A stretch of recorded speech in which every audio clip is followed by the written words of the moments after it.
Now, best ball is a really interesting concept because here we have a team of 4 players and they're all playing for 1 score on the scorecard. So out of these 4 golf balls, we only actually fill in 1 row on the score column, and that's just the best score. Now that could be, if you're playing a net, the best net score on the card.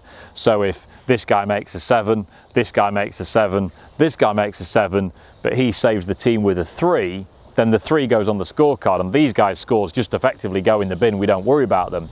Then we get to the next hole. Now this guy has a nightmare, and he has a good score. He makes a 4, so the 4 goes on the scorecard. And the benefit of that is it's quite a relaxed, fun format.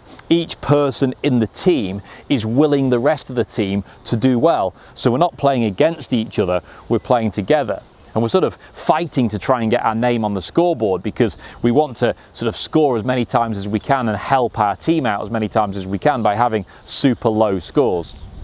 Now, with the 4 of you playing, generally you should have 1 person in play each time, but very occasionally we might have a little bit of tactics come into this. Let's say we're stood on a tee here and we've all got driver in our hands, but it's a very tight fairway and there's out of bounds to the right hand side. And player number 1 unfortunately goes out of bounds. Player number 2 follows him out of bounds. Now think about what player in number 3 and 4 are now thinking. Well, it's up to me and you to get the ball in the hole now to get a good score because these guys aren't really going to help.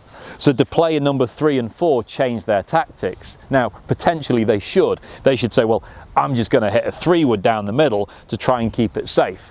And then player number 4 might think, well, I've got 1 ball in play, so I could be a bit more aggressive, or I don't trust him with his short game, so I'm going to try and keep it in play as well. And now we've got 2 balls in play.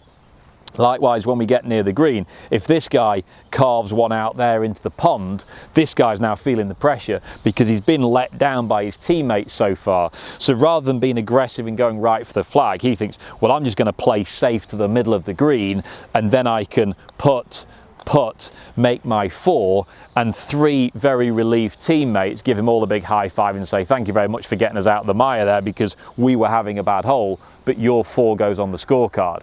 So as long as 1 person in each group gets a good score, then you're going to be okay. But what you'd want to try and do, your score there should be quite heavily under par or under your net par because only 1 score goes down each time. So if someone's making birdies or even better eagles, that's the score going on the scorecard. It's a really nice relaxed format. You're playing together as a team, so you all want each other to do well. If you're playing with mates or like-minded golfers, it's even better, and you can always get a bit of momentum going. You'll often find teams that start well will finish strongly as well because they bring each other along. Likewise, teams that start badly, maybe all 4 golfers go out of bounds, very deflated. The atmosphere comes out of the group, the motivation comes out of the group, and they feel like they're going to struggle. But play best ball in a foursome, and hopefully you can keep enjoying your game.